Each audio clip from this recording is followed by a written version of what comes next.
Hey, it's me, Tammy B, and this is my review for American Horror Story. All right, you guys, so season 5, episode 4, called Devil's Night.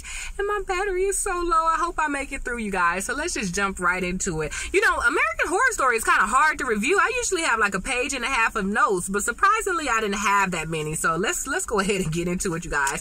So Richard Ramirez, guys, he starts, or a guy acting as Richard Ramirez, you know, he was kind of like a sociopath, maybe psychopath. I want to say sociopath.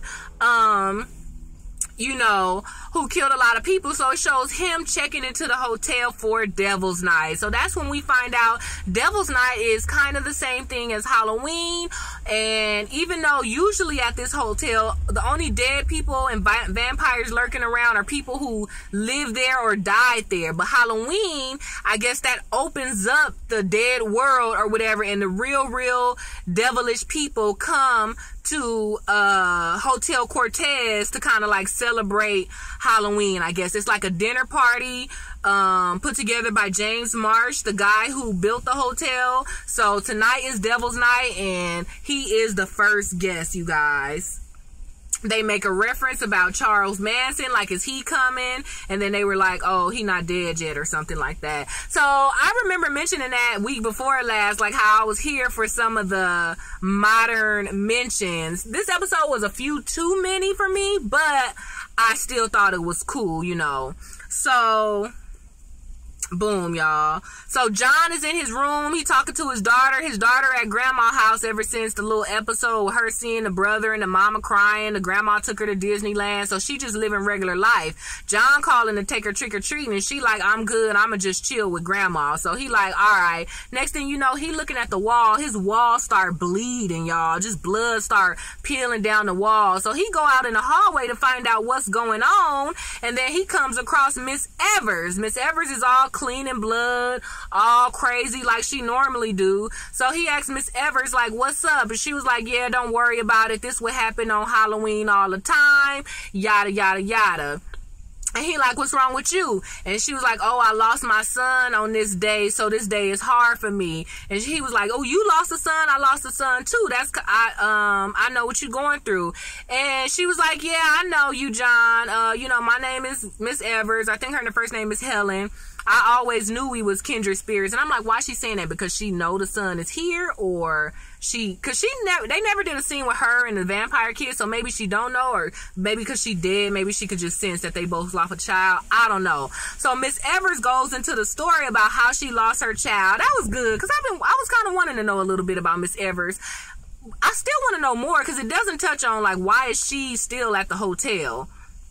I didn't touch on that just yet. But anyway, the story about her son is she had a little boy. He wanted to be like a cheetah or something, but she was like, we ain't got time for that. Here's a sheet. Poke the eyes out. You a ghost. Let's roll. So they about to go trick-or-treating, and she bump into another family who all super decked out with their Halloween costumes. So she's so busy talking to the other family that she don't recognize that somebody snatched her little boy up in his ghost costume in the car. So when she turned around, she started running after the car to try to catch her little ghost son, but she don't catch him, y'all. So whatever, they call the police, and the police looking round and round and round. Finally, some little ranch far away, they end up finding the son's bloody Halloween costume, y'all, which is a bloody sheet, which may kind of lead to why she always so into cleaning these bloody sheets, because all they found of her son was his bloody ghost sheet, y'all.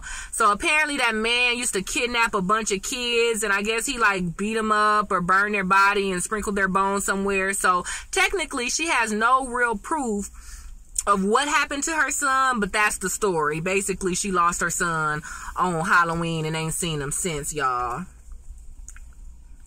So Alex, you guys, John's wife, you know, she saw Holden last week, and it's so funny because I thought she was just going to see him and that's it. But no, y'all, she sees Holden, and she took Holden home with her, y'all. So she got Holden home, was like, do you remember this? Do you remember us? He's still all star-eyed and acting weird. So she sit him down on the couch, take his temperature. His temperature is 75, you guys. That is freezing.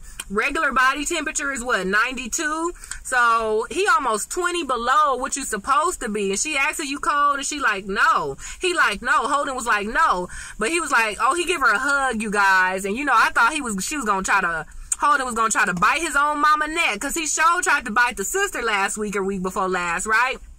But he was just like, I'm thirsty. So she go get some juice, and when she come back, y'all, he eating the dog, y'all. Just imagine. Could you imagine your 4-year-old son? He's supposed to be bigger by now, but he the same 4-year-old size.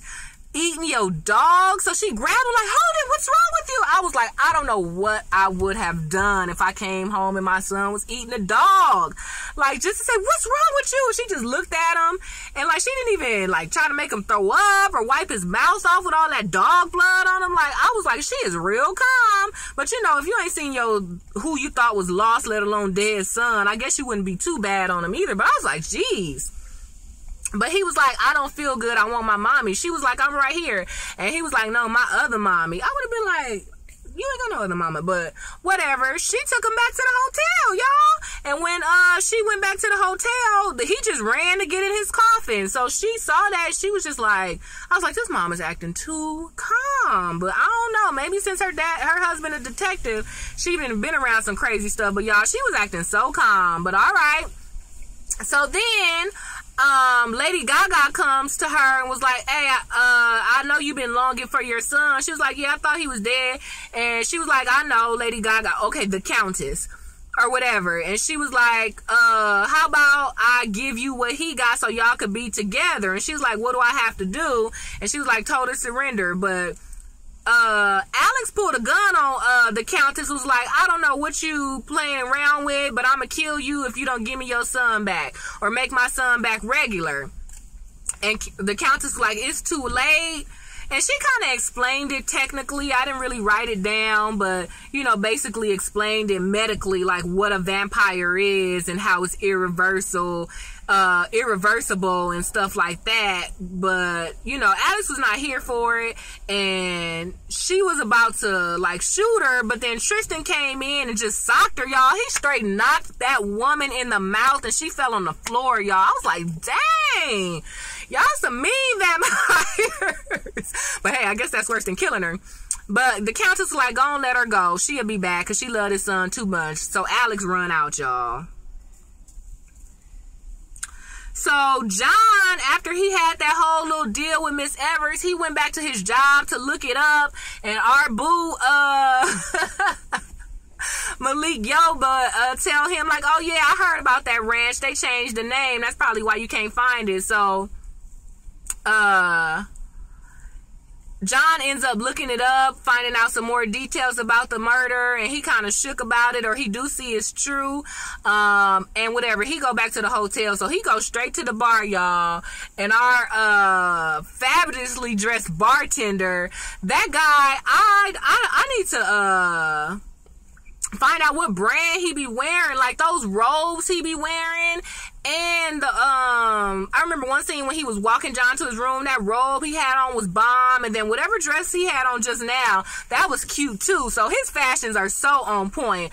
I thought it was funny. I think it was last week though, he made a joke about how he want to wear pencil skirts, but he has an appendage that, you know, makes him not want to wear it. I was like, oh, I never thought about that, but yeah.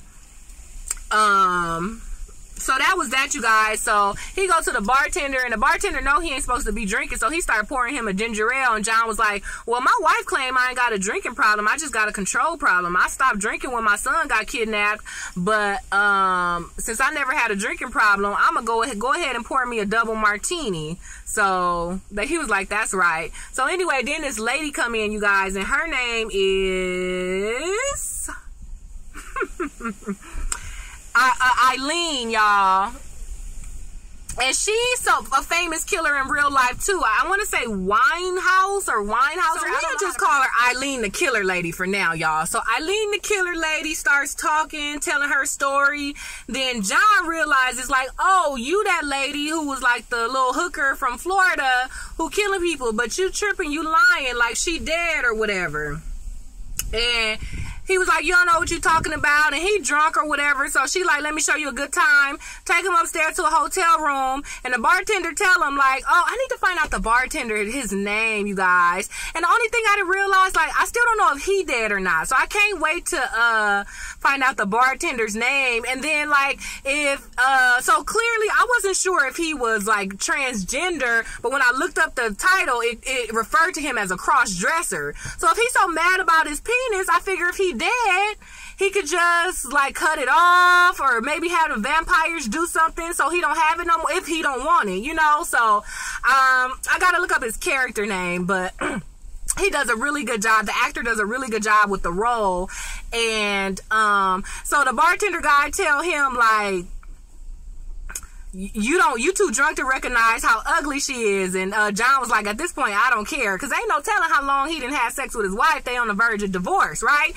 So they go up to the room. John think he about to get some, y'all. Eileen the Killer Lady try to kill him, handcuff him, start beating him up, but he bust through he used the chair to like hit her, and he just kind of beat her up a little bit and get uncuffed and handcuff her, y'all. So it seemed like it's over. Then he go back to his room. He realized he's invited to the dinner, y'all.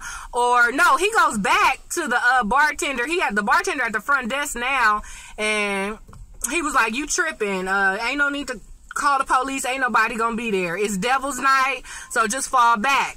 And he's like, what's Devil's Night? And then the bartender guy noticed, like, hey, you got an invitation. You're actually on the guest list to Devil's Night. So he give him the invitation. John goes back to his room, put on his tuxedo. He goes in the room, y'all. There go James Marsh, Evan Peters. I'm so here for him. Like, I know in all the other American Horror Stories, he was like the good guy. So this time he the bad guy. But I'm still so in love with him.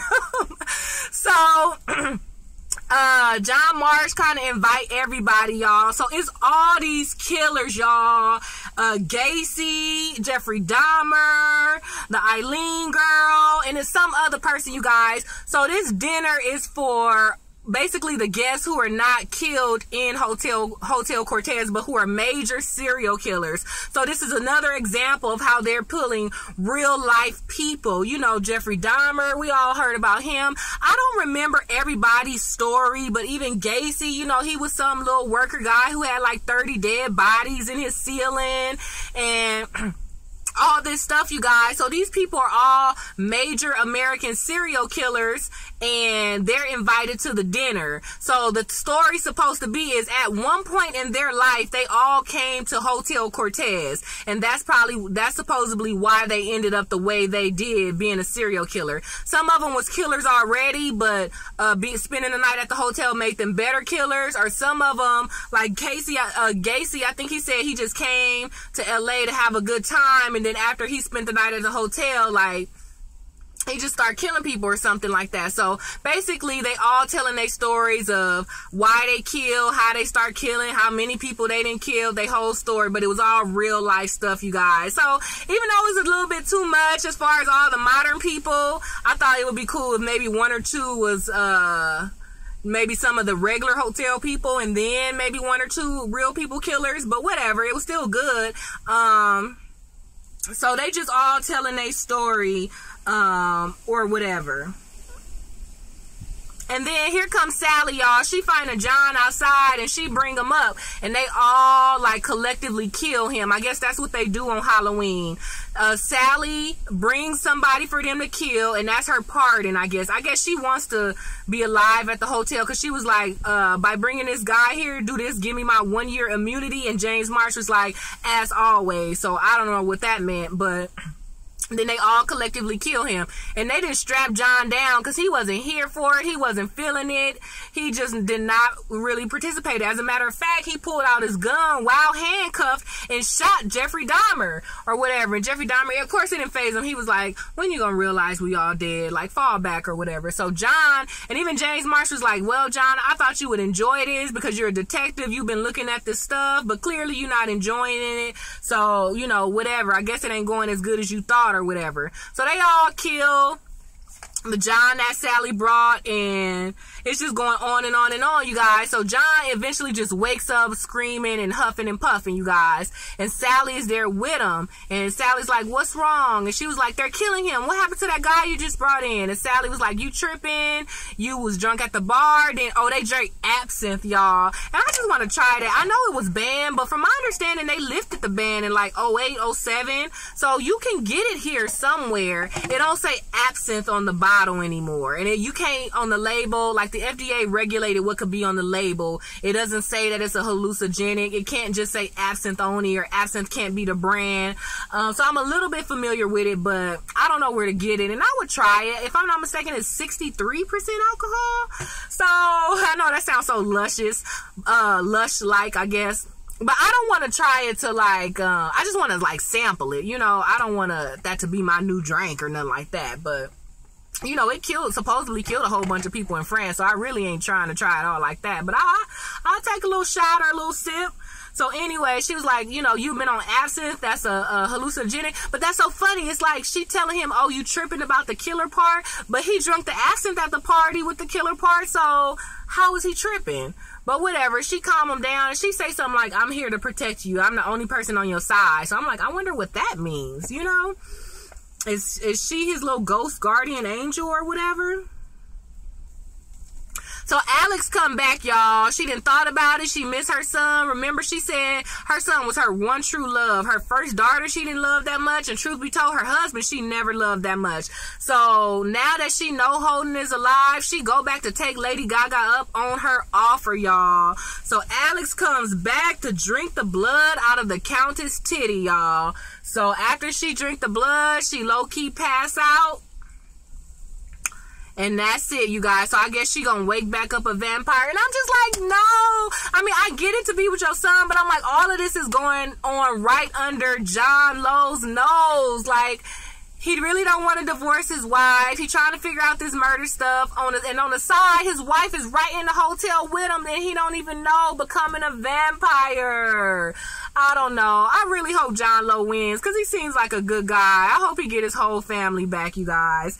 So that's how it ends, you guys, with Alex drinking the blood out of Countess' titty. So we'll see what happens, you guys. So really good episode. Like I said, tonight was Devil's Night, kind of like Halloween theme. And from my understanding, next week is gonna be Halloween theme too. So I hope we see what happened with Iris. I was waiting to hear like how she is, but I guess we'll see all of that next week, you guys. All right, so you know what's up. Give me the thumbs up on this video. Go ahead and check me out on Twitter at TamiB_. That's TAMI, the letter B and the symbol _. All right, so I will see you in the next review. Bye.